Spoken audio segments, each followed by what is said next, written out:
அன்றாக இயேசு கிறிஸ்துவின் நாமத்தினால வாழ்த்துக்கள். தொடர்ந்து கர்த்தரை ஆராதிக்கும்படியாய் நம்மை ஆயத்தப்படுத்துவோம். தேவ சமூகத்தில் ஒரு சில பாடல்களை பாடி கர்த்தரை துதிப்போம். தேவனுக்கே மகிமை, தெய்வத்திற்கே மகிமை, தேடி வந்து மீட்டவரை தினமுக்கே மகிமை என்கிற பாடலை நாம் இணைந்து பாடலாம். ஸ்தோத்திரம்.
எல்லா தாமரத்துக்கும் மிக மேலான நாம்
இயேசுவின் நாமமே சத்து கோட்டைகளை தகர்த்தெறிந்தது. இயேசுவின் நாமமே இயேசு நாமமே ஜெயம் ஜெயமே சாத்தானின் சக்தி ஒன்றுமில்லையே. இயேசு நாமமே ஜெயம் ஜெயமே சாத்தானின் சக்தி ஒன்றுமில்லையே. அல்லேலூயா ஹோசன்னா அல்லேலூயா அல்லேலூயா ஆமென். அல்லேலூயா ஹோசன்னா அல்லேலூயா அல்லேலூயா ஆமென். சரீர வியாதிகளை குணமாக்குதே இயேசுவின் நாமமே. தொல்லை கஷ்டங்கள் அனைத்தையும் நீக்கியதே இயேசுவின் நாமமே. விசுவாசத்தோடு சேர்ந்து சொல்லுவோமா? வியாதிகளை குணமாக்குதே இயேசுவின் நாமமே. தொல்லை கஷ்டங்கள் அனைத்தையும் நீக்கியதே இயேசுவின் நாமமே. இயேசு நாமமே இயேசு நாமமே ஓ ஜெயம் ஜெயமே சாத்தானின் சக்தி ஒன்றுமில்லையே. இயேசு நாமமே ஜெயம் ஜெயமே சாத்தானின் சக்தி ஒன்றுமில்லையே. அல்லேலூயா ஹோசன்னா அல்லேலூயா அல்லேலூயா ஆமென். அல்லேலூயா ஹோசன்னா அல்லேலூயா அல்லேலூயா ஆமென். ஹalleluya ஹalleluya. எல்லா நாமத்துக்கும் மிக மேலான நாமம் இயேசுவின் நாமமே. ஆமென் ஆமென். எல்லா தலைமுறையும் என்றும் போற்றிடும் நாமம் இயேசுவின் நாமமே. இயேசு நாமமே ஜெயம் ஜெயமே சாத்தானின் சக்தி ஒன்றுமில்லையே.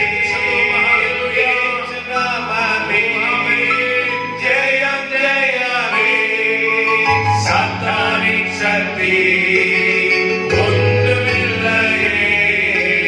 அல்லேலூயா ஹோசன்னா அல்லேலூயா அல்லேலூயா ஆமென் ஆமென் ஆமென் ஆமென். அல்லேலூயா ஹோசன்னா அல்லேலூயா அல்லேலூயா ஆமென்.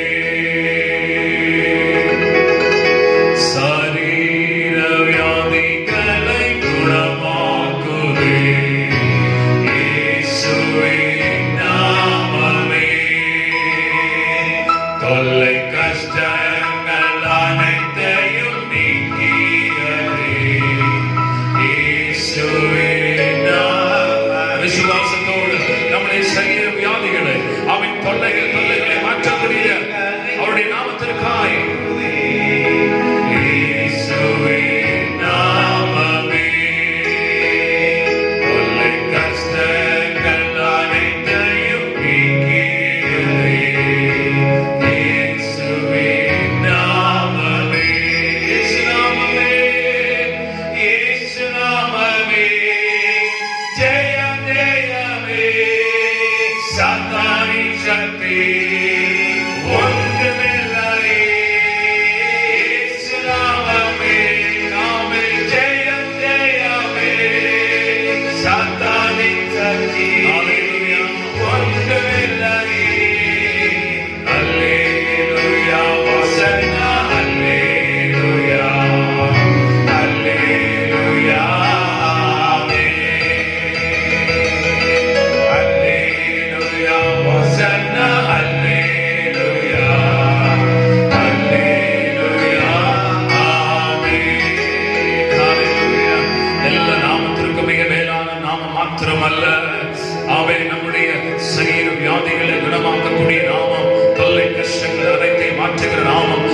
ஆண்டவரே, இந்த நாமத்தை தவிர இந்த உலகத்தில் வேறொரு நாமம் எனக்கு இல்லை. நான் சொந்தம் என்று சொல்லுவதற்கு இந்த நாமத்தை தவிர வேறொரு நாமம் இல்லை என்று அவன் இதயத்தின் ஆழத்திலிருந்து நம்மை தேவ சமூகத்தில் ஒப்பு கொடுத்து, கர்த்தாவே, இந்த நாமத்தை தவிர வேறொரு நாமம் இல்லை. ஓ ஹல்லேலூயா. சொந்தம் என்று சொல்லிக்கொள்ள உம்மை யாருமில்லை.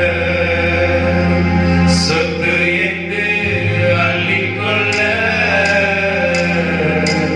உம்மை விட ஏதுமில்லை. மறுபடியும் சொல்லுவோம். சொந்தம் என்று சொல்லிக்கொள்ள உம்மை எண்ணி யாருமில்லை. சொத்து என்று அள்ளிக்கொள்ள உம்மை விட ஏதுமில்லை.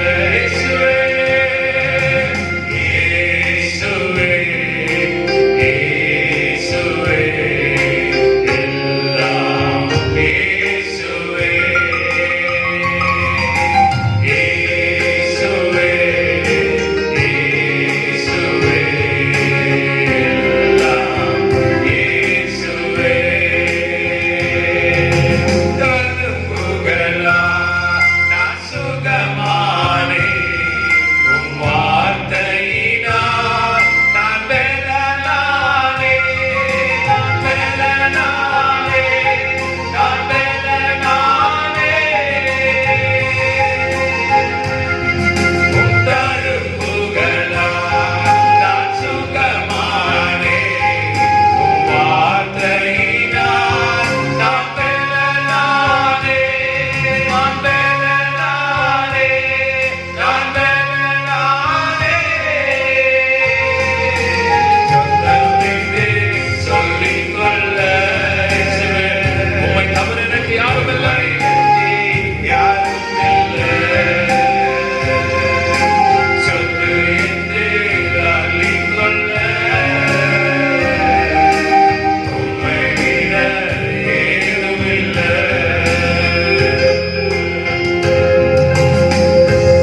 ஆண்டவரே, சொந்தம் என்று சொல்லிக் கொள்வதற்கு இந்த உலகத்தில் உம்மை விட உம்மை தவிர எனக்கு யாரும் இல்லை. ஆண்டவரே, இந்த உலகத்தில் எனக்கு சொத்து என்று சொல்லுவதற்கு ஒருவர் மாத்திரமே, உம்முடைய நாமம் மாத்திரமே எனக்கு இருக்கிறது என்று சொல்லுங்கள். ஆண்டவரே, இந்த கிருபையினாலே ஒவ்வொரு நாளும் என்னை நடத்துகிறீர்களே, அதற்காக உமக்கு நன்றி அப்பா. ஆண்டவரே, நாட்களில் எத்தனையோ வேதனைகள், எத்தனையோ சோதனைகளுடைய வாழ்க்கையில கடந்து வந்த பொழுதும், கர்த்தாவே, நீர் எனக்கு ஆதரவாய், நீர் எனக்கு சொந்தமாய், ஆண்டவருடைய சொந்த கால்களை விட்டு விலகின பொழுது, ஒருவேளை என்னோடு கூட இருந்தவர்கள் எனக்கு உதவி செய்ய முடியாத பொழுது, ஆண்டவரே, இத்தனை நாட்களாக பிரயாசப்பட்டது என்ன என்று பார்க்கும் பொழுது ஒன்றுமே இல்லை. ஒருவர் மாத்திரமே. உம்மை சொல்லலாம். உம்மை நான் துதிக்கிறேன் என்று சொல்லுவோமா?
விடுவார்கள் என்று எண்ணினவர்கள், எதிர்பார்த்தவர்கள் எல்லாம் என்னை விட்டு தூரமாய் ஓடி போகும் பொழுது, எனக்கு இயேசு நீர் ஒருவர் மாத்திரமே ஆண்டவர்.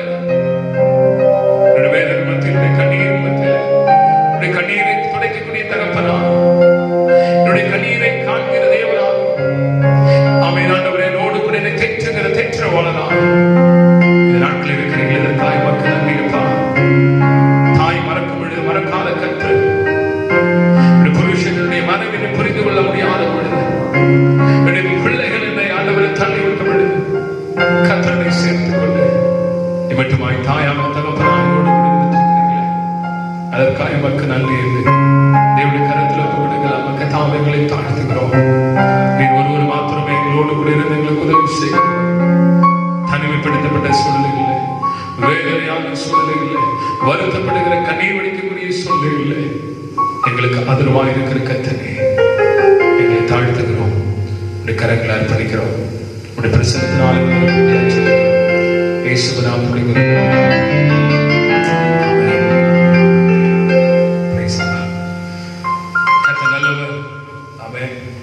போதுமானவர். அவர் நம்முடைய சொந்தமாக இருக்கிறவர். அவர் ஒருவர் மாத்திரம் நம்முடைய சொத்தாக இருக்கிறவர். இருதயத்தின் ஆழத்திலிருந்து கர்த்தாவே, அந்த மிகப்பெரிய கிருபைக்காக நாங்கள் நமக்கு நன்றி செலுத்துகிறோம் என்று சொல்லி தேவனுடைய சமூகத்தில் நம்ம ஒப்புக் கொடுக்கலாம். தொடர்ந்து நாம் மாறி மாறி வாசிக்க முடியாது தெரிந்து கொள்ளப்பட்ட சங்கீதம் 18 சங்கீதத்தை நாம் மாறி மாறி வாசிக்கலாம். சங்கீதம் 18 1 20 வரை உள்ள வசனங்களை நீங்கள் இருக்கிற இடங்களிலே எங்களை பின்தொடர முடியாது கேட்டுக்கொள்ளப்படுகிறீர்கள்.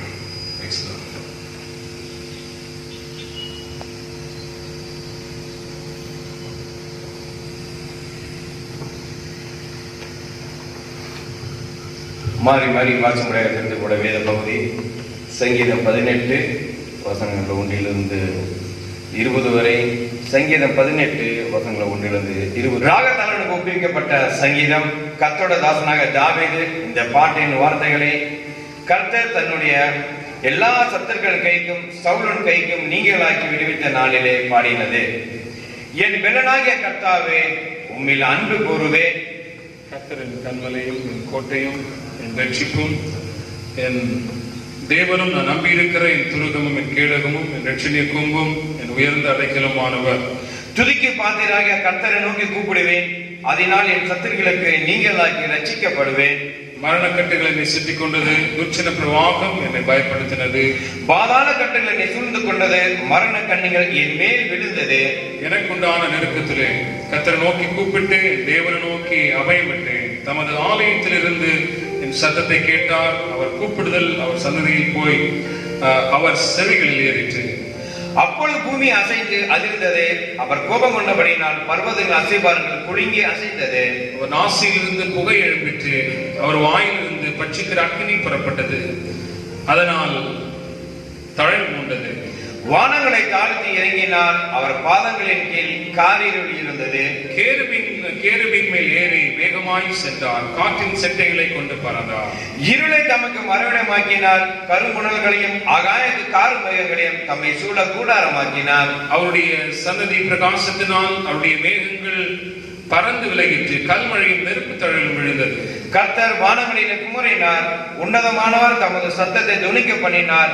கல்மழையும் நெருப்பு தழலும் விழுந்தது.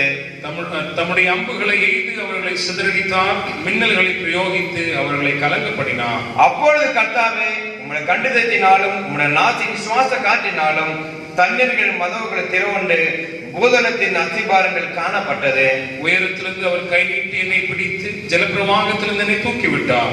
என்னிலும் அதிக பலவான்களாய் இருந்த என் பலத்த சத்துருவுக்கும் என்னை பகைக்கிறவர்களுக்கும் என்னை விடுவித்தார்.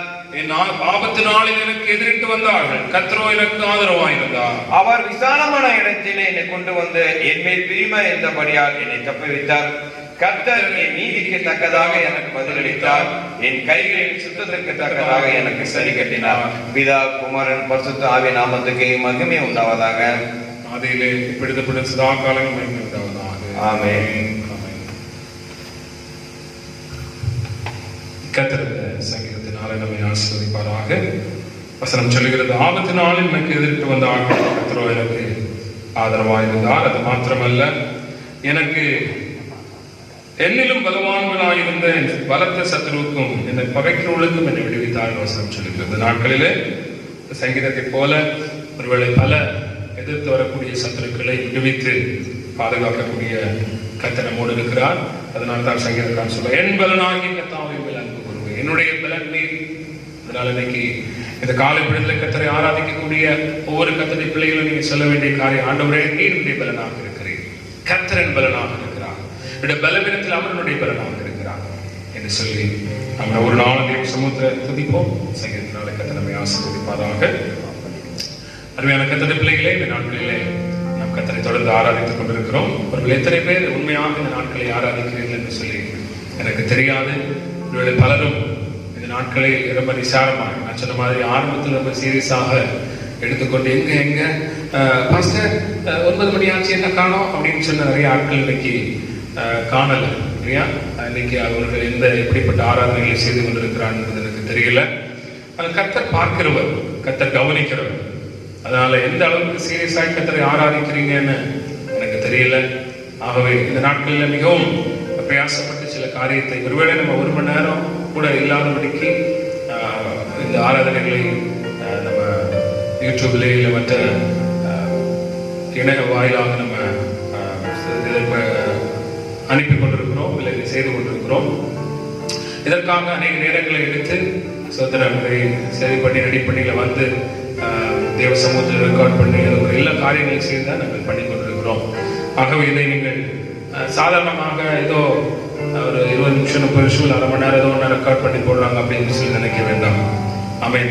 பிரயோஜனமாக உங்களுக்கும் இப்போ எனக்கும் பிரயோஜனமாக இருக்க வேண்டும் என்கிற ஒரு பெரிய நோக்கத்தோடு கூட தான் நேரங்களை எடுத்து ஜெபித்து ஆயத்தப்படுத்தி இந்த இடத்துல வந்து செய்து கொண்டிருக்கிறோமாகவே சீக்கிரமாய் இந்த சூழ்நிலைகள் மாற்றப்பட்டு நேரடியாக தேவ சமூகத்தில் நாம் அனைவரும் இணைந்து வந்து கர்த்தரை துதிக்கபடியாக கர்த்தர் நமக்கு கிருபை பாராட்டுவாராக, இரக்கத்தை பாராட்டுவாராக. அதற்காக நீங்கள் தொடர்ந்து ஜெபித்துக் கொள்ளுங்கள். அவன் சோர்ந்து போகாதிருங்கள்.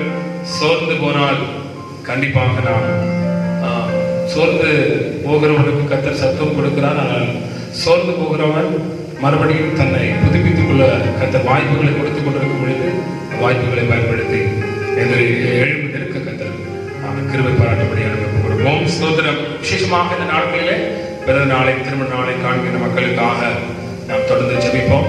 கடவுளை கூட நாம் ஜெபிக்கலாம். பலவீனத்தோடு அநேகர் காணப்படுகிறார்கள். ஆமென். ஸ்தோத்திரம். அநேகர் இந்த சூழ்நிலைகளில் அவன் அகப்பட்டு தவித்துக் கொண்டிருக்கிறார்கள். அவர்களுக்காகவும் தேவசமத்தில் ஒரு கண்களை மூடி இந்த நாட்களிலே பிறந்த நாளை திருமண நாளை காண்கின்ற கர்த்தரை பிள்ளைகளுக்காக ஜெபம் பண்ணுவோம். அவருடைய வாழ்க்கையில கர்த்தர் நன்மையான காரியத்தை செய்யும்படியாக தேவசமத்திலும் ஜெபிக்கலாம். கிருபையும் இரக்கம் நிறைந்த நல்ல ஆண்டவரே, நாங்கள் நன்றியோடு துதிக்கிறோம், ஸ்தோத்திரிக்கிறோம். இதை பார்த்து கொண்டிருக்கிற ஒவ்வொரு கர்த்தருடைய பிள்ளைகள் மேலும் தேவனுடைய கரம் நீட்டப்படும்படியாக ஜெபிக்கிறோம். விசேஷமாக இந்த நாளில் தன்னுடைய வாழ்க்கையில் புதிய வருஷத்தை காண்கின்ற கர்த்தருடைய பிள்ளைகளுக்காக நாங்கள் ஜெபிக்கிறோம். ஆண்டவரே, உடைய கிருபை அவர்களை தாங்குவதான், உடைய இரக்கம் அவர்களை தாங்குவதான்.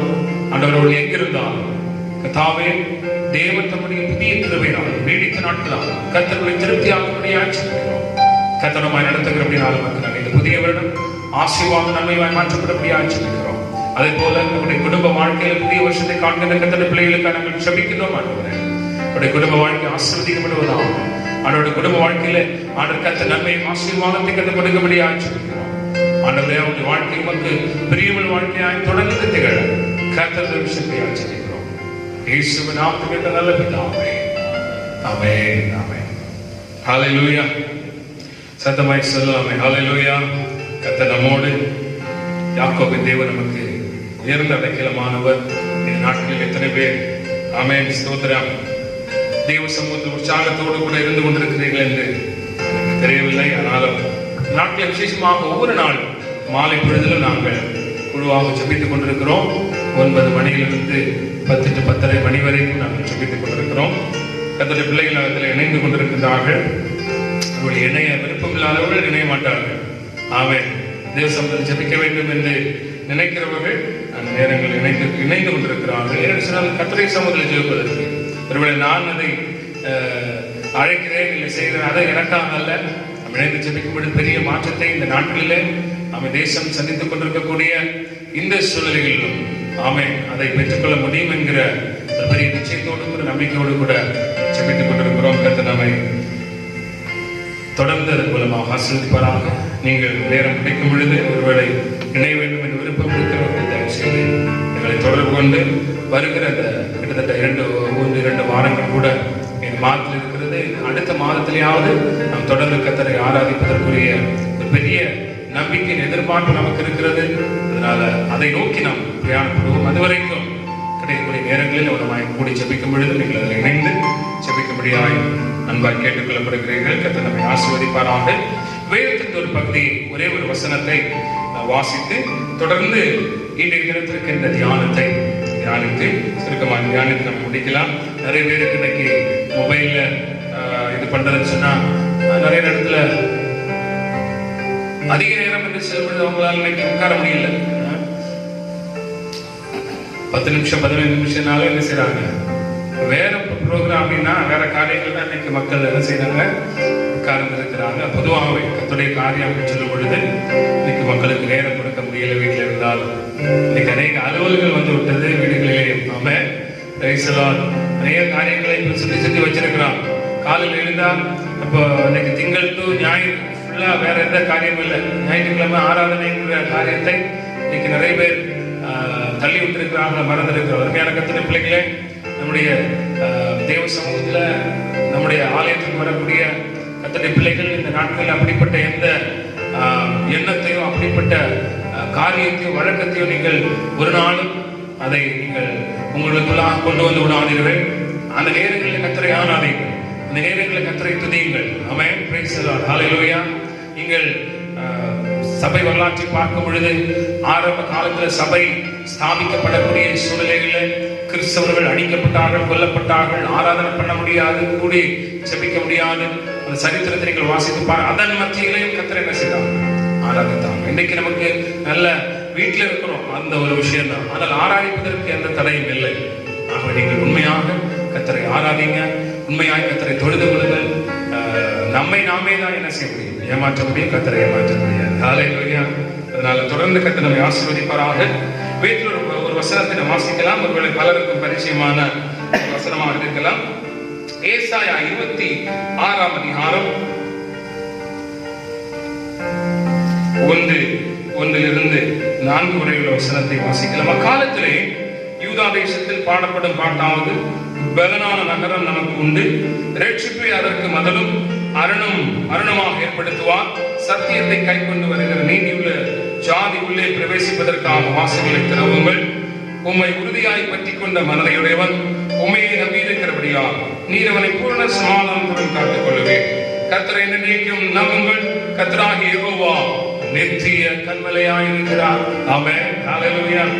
இந்த வசனத்தை 3வது வசனத்தை, உம்மை உறுதியாய் பற்றி கொண்ட மனதையுடையவன் உம்மை நம்பி இருக்கிறபடியா நீர் அவனை பூரண சமாதானத்துடன் காத்துக் கொள்ளுகிற வசனத்தை ஒரு சகோதரர் அடிக்கடி சொல்லுவார். அடிக்கடி சொல்லி நாம ஜெபிப்பது வழக்கம்.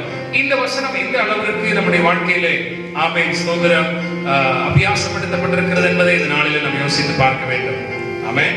இங்க வசனம் சொல்லுகிறது, கர்த்தரை நம்பி இருக்கிறபடியினாலே, கர்த்தரை உறுதியாய் பற்றி கொண்ட மனதையுடையவன் அவரை நம்பிட்டு இருக்கிறதுனால கர்த்தர் அவனை பூரண சமாதானத்துடன் என்ன செய்வாராம், நடத்துவார். ஹல்லேலூயா. சத்தத்தை உயர்த்தி சொல்லலாம். நீங்க இருக்கிற இடங்கள்ல சத்தத்தை உயர்த்தி கர்த்தரை துதிக்கலாமே. ஹல்லேலூயா. எவனமாய் இன்னைக்கு பெரும் பீதியில் இருக்கக்கூடிய நாம் நம்முடைய இந்த இடுக்கணின் மத்தியிலே சமாதானத்தை பெற்றுக் கொள்வது. நிறைய பேர் இன்னைக்கு சமாதானத்திற்காக ஓடிக்கொண்டிருக்கிறார்கள். How we can find peace in the midst of panic, இல்ல difficulties, இல்ல problems, எது வேண்டுமானாலும் இருக்கலாம். இன்னைக்கு உலகத்தை பார்க்கும் பொழுது, உலக நாடுகளை பார்க்கும் பொழுது மிகப்பெரிய அச்சத்தின் பிடியிலே இன்னைக்கு இருந்து கொண்டிருக்கிறது. எல்லாருக்கும் ஒரு என்ன அப்படின்னா, ஏன் தொழில, ஏன் குடும்பத்துல, இல்லை என்னுடைய வாழ்க்கையில இந்த நாட்களில் ஒரு சமாதானம் வேண்டும். ஹல்லேலூயா. சமாதானத்தை பற்றி நிறைய பேர் பேசலாம். ஒருவேளை நிறையவே நீங்கள் கேட்டிருக்கலாம். ஆனால் இன்றைக்கு அந்த சமாதானம் உங்க வாழ்க்கையில குடிகொண்டிருக்கிறதா, இல்லை அந்த சமாதானத்தை நீங்க பெற்றிருக்கிறீங்களா அப்படின்னு யோசித்து பார்ப்பதற்காக தான் இன்றைக்கு இந்த காரியத்தை ஆண்டவர் உணர்த்துகிறார். Finding peace in the time of panic. நம்ம பீதியோடு காணப்படுகிற நேரத்திலே சமாதானம். நல்லா இருக்கும்போது சமாதானத்தை பெற்றுக் கொள்வதோ, இல்லை சமாதானத்தை பற்றிக் கொள்வதோ, சமாதானத்தை ஏற்றுக்கொள்வதோ சாதாரண விஷயம். ஆனால் பயத்தோடு பீதியோடு இருக்கக்கூடிய ஒரு நிலையிலே எப்படி நீங்கள் சமாதானத்தை பெற்றுக் கொள்வீர்கள்? விசேஷமாய் கர்த்தரை தொழுது கொள்ளுகிறவர்களுக்கு ஆண்டவர் வாக்குத்தத்தம் பண்ணினது, நான் என்னுடைய சமாதானத்தை என்ன செய்திருக்கிறேன், வைத்து போகிறேன், உங்களிடத்தில் சமாதானம் இருக்கட்டும் என்று சொல்லி கர்த்தர் வாக்கு பண்ணியிருக்கிறார். ஆனால் இன்னைக்கு நீங்களும் நானும் எப்படியாக சமாதானத்தை அனுபவித்துக் கொண்டிருக்கிறோம்? இன்னைக்கு தேசங்கள், நாடுகள், இன்னைக்கு நம்முடைய தேசம், நம்முடைய மாவட்டம், நம்முடைய மாநிலம் இன்னைக்கு சமாதானத்திற்காய் ஓடிக்கொண்டிருக்கிறது. ஒவ்வொரு தனி மனிதனும் சமாதானத்திற்காய் ஓடுகிறான். தன்னுடைய வேலை இழந்தவன் இந்த வேலை இழந்து விட்டதே என்கிற அந்த வருத்தத்திலே சமாதானத்தை இழந்து விடுகிறான். இன்னைக்கு வியாதி வந்து விடுமோ என்கிற ஒரு எண்ணத்தினாலே அவன் என்ன செய்ய சமாதானத்தை இழந்து விடுகிறான். இன்றைக்கு எப்படியாவது சமாதானத்தை பெற்றுக்கொள்ள வேண்டும் என்கிற ஓட்டம் ஒவ்வொரு மனிதனுக்குள்ளாகவும் இருக்கிறது. எங்க போய் சமாதானத்தை பெற்றுக்கொள்ள முடியும்? எங்க கிடைக்கும்? எனக்கு தியேட்டர்ல கொஞ்சம் நேரம் போய் உட்கார்ந்து சமாதானத்தை பெற்றுக்கொள்ளலாம் நினைக்கிறவனுக்கு தியேட்டர்லயும் போக முடியாது. ஆமே, வெளியே ஒரு ரவுண்டு போயிட்டு வரலாம், அதுக்கும் முடியாது. ஒருவேளை அந்த சமாதானம் 1 மணி நேரம் 2 மணி நேரம் தான். இன்னைக்கு அது கூட கிடைக்கப்படாதபடிக்கு மனிதன் சமாதானத்தை தேடிக் கொண்டிருக்கிறான். கிறிஸ்தவன் சமாதானத்தை தேடிக் கொண்டிருக்கிறான். விசுவாசி சமாதானத்தை தேடிக் கொண்டிருக்கிறான். இன்னைக்கு 100 நாட்களாக வீட்டுக்குள்ளே இருக்கக்கூடிய ஒரு மனிதன், இல்லை ஒருவேளை வெளியிலே இன்னைக்கு செல்லக்கூடிய ஒவ்வொரு மனிதனுக்குள்ளாக ஒரு பீதி இருக்கிறது, ஒரு அச்சம் இருந்து கொண்டேதான் இருக்கிறது. நான் ஒருவேளை மரித்து விடுவேனோ, இல்லை எனக்கு ஒருவேளை மரணம் வந்து விடுமோ, எனக்கு இல்லை கொள்ளை நோய் வந்து விடுமோ என்கிற ஒரு பயத்தின் காரணமாய் அவன் சமாதானமற்று ஓடிக்கொண்டிருக்கிறான். எல்லாருடைய முகத்திலும் ஒரு பயம் நிறைந்த சமாதானமின்மையை பார்க்க முடிகிறது. இன்னைக்கு இதன் மத்தியில நீங்களும் நானும் எப்படியாக சமாதானத்தை பெற்றுக் கொள்வது? உண்மையாக இன்னைக்கு யோசித்து பாருங்க. உங்க குடும்பத்துல இந்த சமாதானம் இருக்கிறதா என்பதை யோசித்து பார்க்க வேண்டும். இன்னைக்கு சமாதானத்தை தேடி தேடி தற்கொலை செய்து கொள்கிறார்கள். கடந்த நாட்களில் தற்கொலை செய்து கொண்டவர்களுடைய சதவீதம் அதிகமாக இருக்கிறது. உங்களுக்கு தெரியலாம், கடந்த நாள்ல ஒரு பெரிய நடிகர் தற்கொலை செய்து கொண்டார், ஒரு நடிகை தற்கொலை செய்து கொண்டார். பலரும் வீடுகளிலே தனியாக இருந்தபடினால் தற்கொலை செய்து கொண்டார்கள். ஏன்?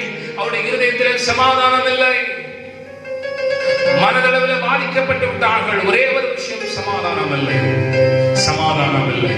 அதனால் தற்கொலை செய்து கொள்கிறார்கள். கர்த்தருடைய பிள்ளைகளாக இருக்கக்கூடிய நீங்களும் நானும் அந்த சமாதானத்தை ஆண்டவர் வாக்கு பண்ணி கொடுத்து கொண்டு போயிருக்கிறார். வேதத்தில் அநேக இடங்கள்ல ஆண்டவர் எங்கெல்லாம் வரணும் அங்கெல்லாம் சொல்றாரு, உங்களுக்கு சமாதானம் உண்டாகட்டும். ஏன் சமாதானத்தை வைத்துக் போகிறேன்? இந்த உலகம் கொடுக்கிற சமாதானமாய் அல்ல அந்த சமாதானம், அதைவிட மேலான சமாதானத்தை உங்களுக்கு கொடுத்து போகிறேன் என்று ஆண்டவர் சொல்லி போயிருக்கிறார். அப்படி இருக்கிற நேரத்தில் என்னுடைய வாழ்க்கையில, உங்களுடைய வாழ்க்கையிலே அந்த சமாதானத்தை அனுபவிக்கக்கூடிய அளவிற்கு இல்லை, அந்த சமாதானத்தை நான் அனுபவித்துக் கொண்டிருக்கிறேனா என்பதை இந்த நாளில் யோசித்து பார்க்க வேண்டும். ஹல்லேலூயா.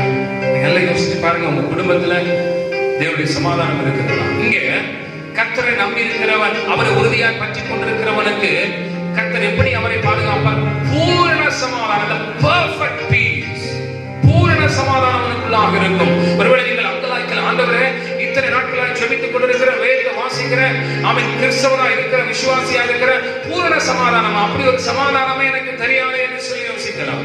கர்த்தர் இஸ்ரவேல் ஜனத்திற்கு இருண்ட காலத்திற்குள்ளாய் ஜனங்கள் சென்று கொண்டிருக்கும் பொழுது இந்த வாக்குத்தத்தத்தை கொடுக்கிறார். நம்ம இன்னைக்கு இருளின் மத்தியிலே போய் கொண்டிருக்கிறோம். இன்னைக்கு கர்த்தர் கொடுக்கக்கூடிய வாக்குத்தத்தம், கர்த்தரை நம்பி இருக்கிறவனுக்கு பூரண சமாதானம் உண்டு. நான் சொன்ன மாதிரி ஒருவேளை எல்லாம் இருக்கும் பொழுது சமாதானம் உண்டு, கண்டிப்பா சமாதானம் உண்டு அப்படின்னு சொல்லி நம்ம வசனத்தை சாதாரணமாக ஏற்றுக்கொள்ளலாம்.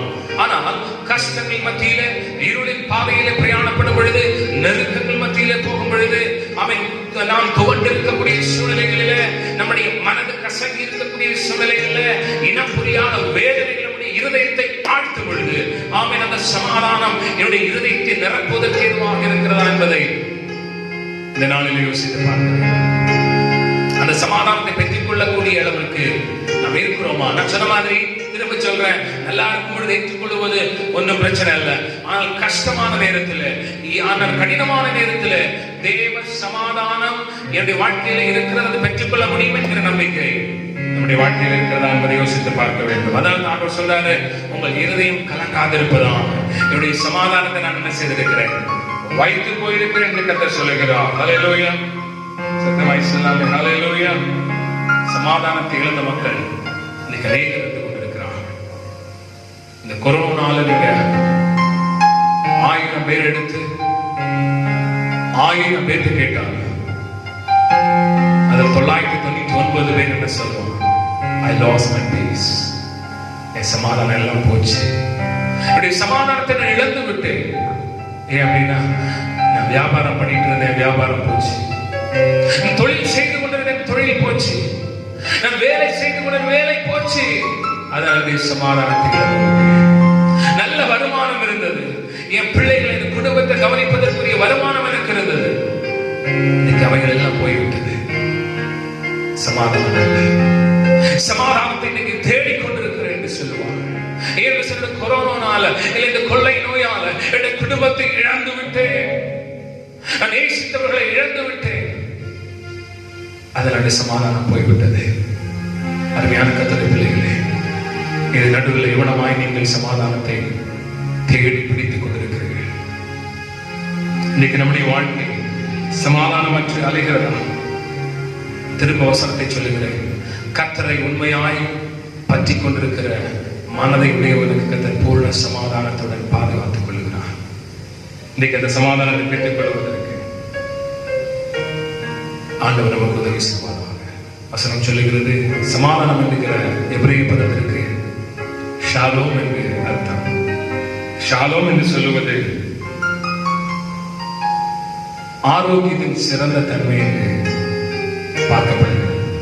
நம்முடைய ஆவிக்குரிய ஆரோக்கியத்தின் சிறந்த தன்மை, நம்முடைய ஆவிக்குரிய மனிதனின் சிறந்த தன்மை, that's called soundness of health.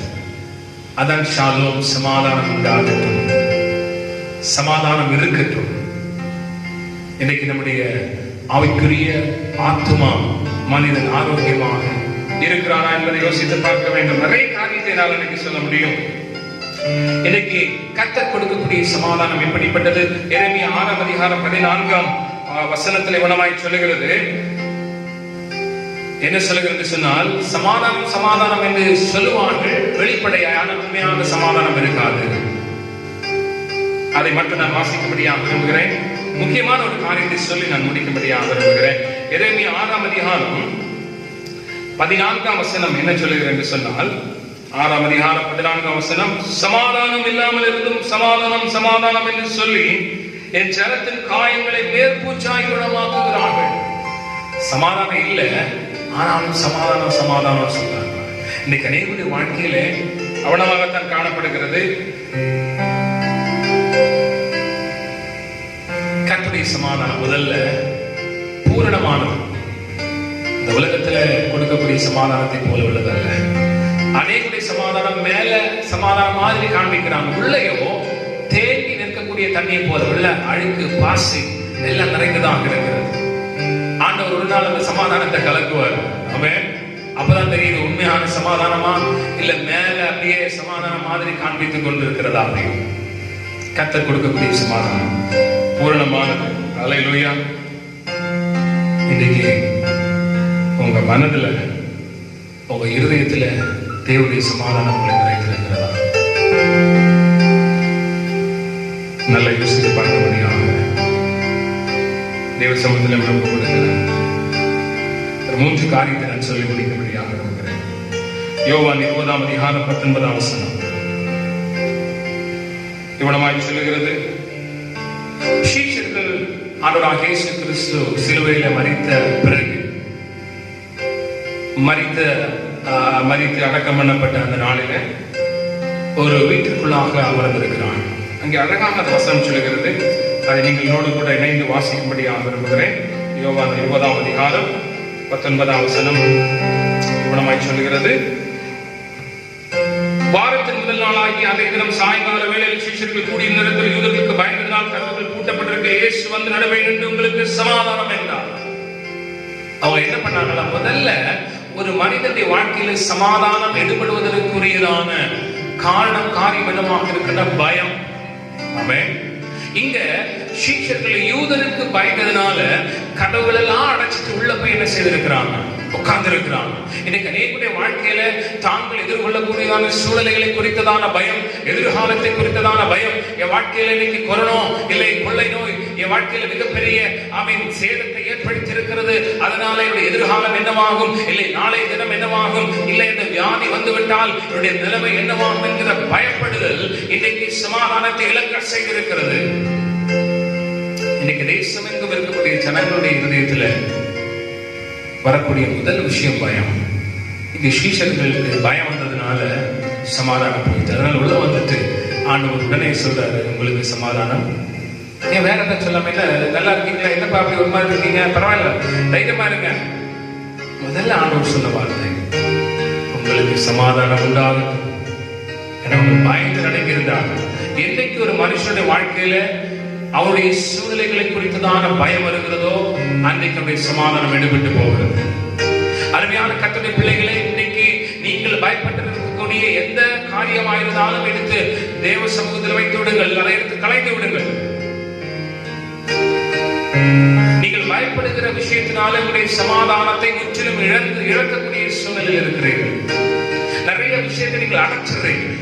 உங்களுக்கு பயம் வர்றதுனால நிறைய காரியத்தை நீங்கள் அடைச்சிடுறீங்க. செபிக்கிறது இல்ல, வேதியை வாசிக்கிறது இல்ல, உண்மையாய் கர்த்தரை கூப்பிடுகிறது இல்ல. இன்னைக்கு அப்படிப்பட்ட ஒரு நிலை, சூழ்நிலைகளை பார்த்து பயப்படுறதுனால சமாதானத்தை இழந்து விடுகிறதுனால அநேக காரியத்தை நாம் மூடி வைத்துக் கொண்டிருக்கிறோம். இன்னைக்கு கடந்த நாட்களை செபித்த ஜெபங்களை மறந்து விட்டு இருக்கிறோம். ஏன்னு சொன்னால் ஒரு விதமான பயம். என் இதயத்துல என் பிள்ளைகளை குறித்ததான பயம். ஒருவேளை கடந்த நாட்களில் நல்லா இருந்த இன்னைக்கு அப்படி இல்லையே, அதை குறித்ததான பயம் சமாதானத்தை இழக்க செய்திருக்கிறது. அடுத்ததாக பிலிப்பியர் 4ஆம் அதிகாரம் 6ஆம் வசனம் இவ்வளவு சொல்லுகிறது, ஒன்றையும் குறித்து ஒன்றுக்கும் கவலைப்படாமல் எல்லாவற்றையும் குறித்து உங்கள் விண்ணப்பங்களை ஸ்தோத்திரத்தோட கூடிய ஜெபத்தினால் விண்ணப்பத்தினால் தேவனுக்கு என்ன செய்யுங்க? தெரியப்படுத்துங்க. இரண்டாவதாக ஒரு மனுஷனுடைய வாழ்க்கையில சமாதானத்தை கெடுத்து போடுவது கவலை. ஒரு மனுஷன் பயம் வந்து அப்படின்னா ஆட்டோமேட்டிக்கா என்ன வந்துடும்? கவலை வந்து விடுகிறது. ஒரு விஷயத்தை குறித்து, ஒரு காரியத்தை குறித்து, இல்லை நாளைய தினத்தை குறித்து அவன் பயப்படுகிறவனாக இருந்தால் அவன் கவலை அவனை தாக்கக்கூடியதாக இருக்கிறது. அதனால்தான் பிலிப்பியருக்கு எழுதப்பட்டு ஒன்றையும் குறித்து நீங்கள் கவலைப்படாதிருங்கள், எல்லாவற்றையும் தேவனுக்கு என்ன செய்யுங்க? தெரியப்படுத்துங்க. அருமையான கர்த்தருடைய பிள்ளைகளே, இன்றைக்கு உங்க வாழ்க்கையில பயப்படுகிற காரியம் உங்களுக்குள்ள ஆட்டோமேட்டிக்கா ஆல்ரெடி கவலையை கொண்டு வந்திருக்கிறது. கவலைப்படுகிறதுனால நம்முடைய சமாதானத்தை இழந்து விடுகிறோம்.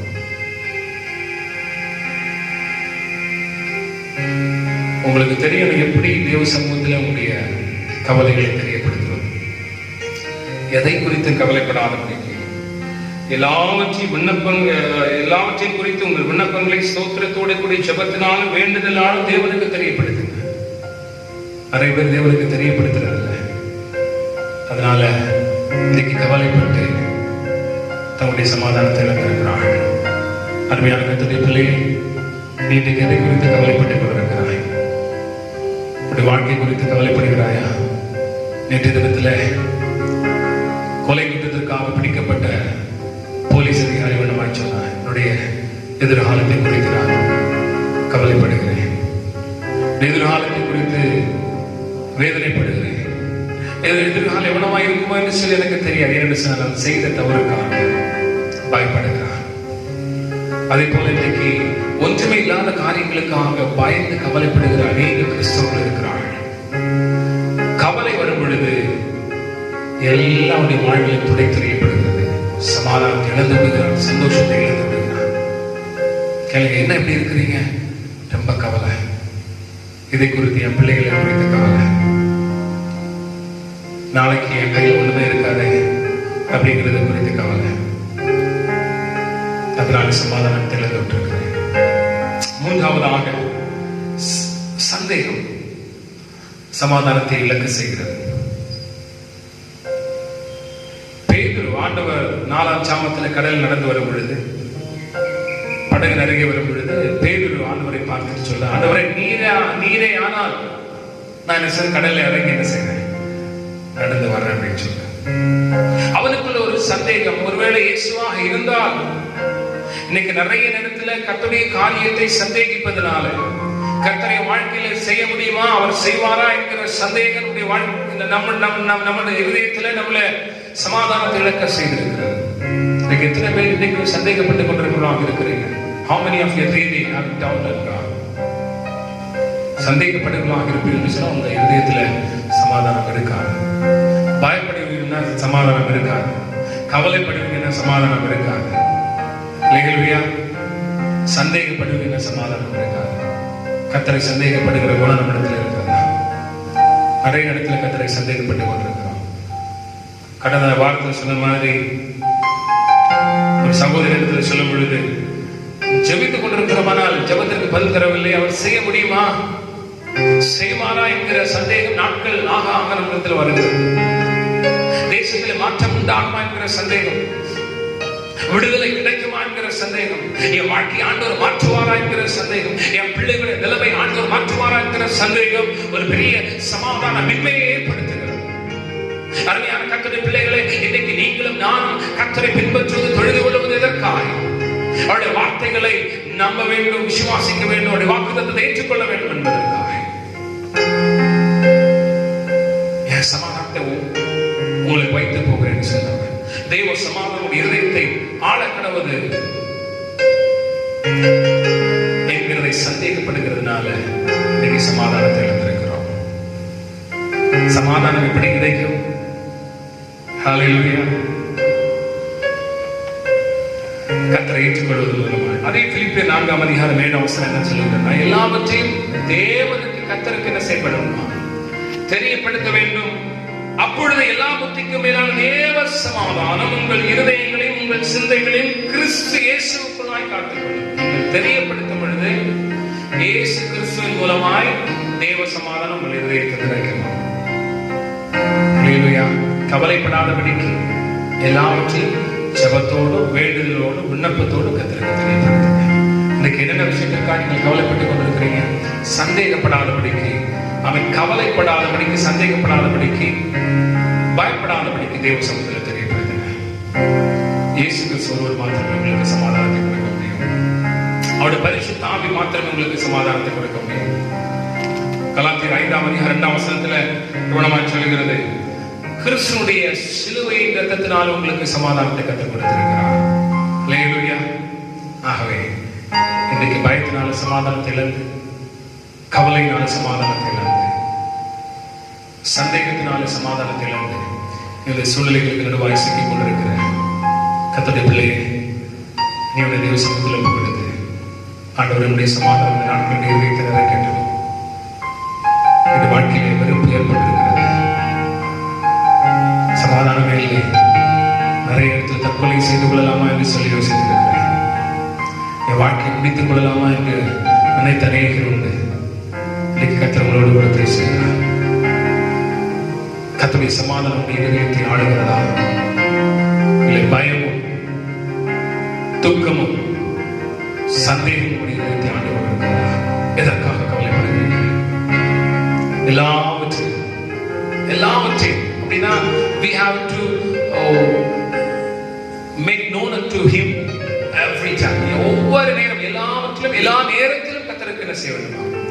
தெரியப்படுத்திக் கொண்டே இருக்க வேண்டும். எல்லா நேரத்திலும் தினந்தோறும் கர்த்தருக்கு தெரியப்படுத்துங்க. அவருடைய சமாதானம் கர்த்தர் உங்களோடு கூட இருந்து இந்த நாளில் அவருடைய சமாதானத்தை உங்களுக்கு அருளிச்சார்.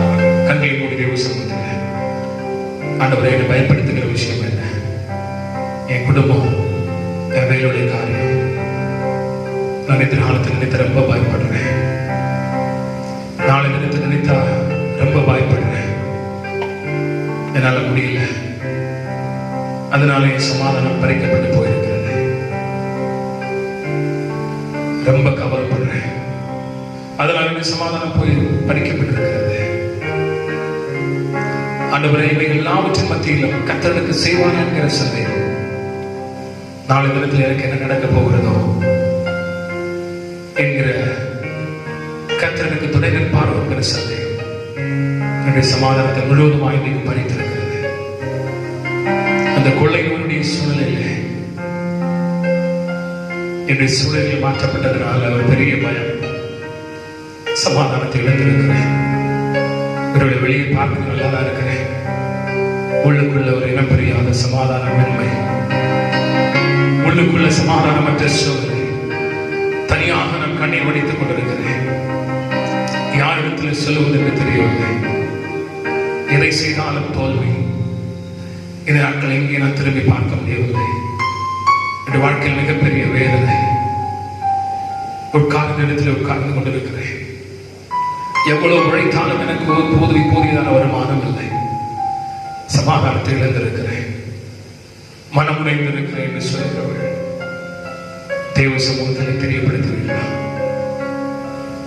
கர்த்தரை சமாதானத்தினுடைய இதயத்தில் நிறைக்கப் போகிறது. கர்த்தரை சமாதானமுடைய இதயத்தில் நிறைக்கப் போகிறது. கர்த்தரை சமாதானமுடைய இதயத்தில் நிறைக்கப் போகிறது. அது நித்தியமான சமாதானம், பூரண சமாதானம்.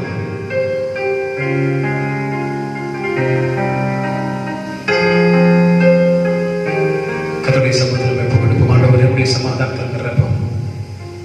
உம்முடைய சமாதானம் நிறைக்கட்டும்.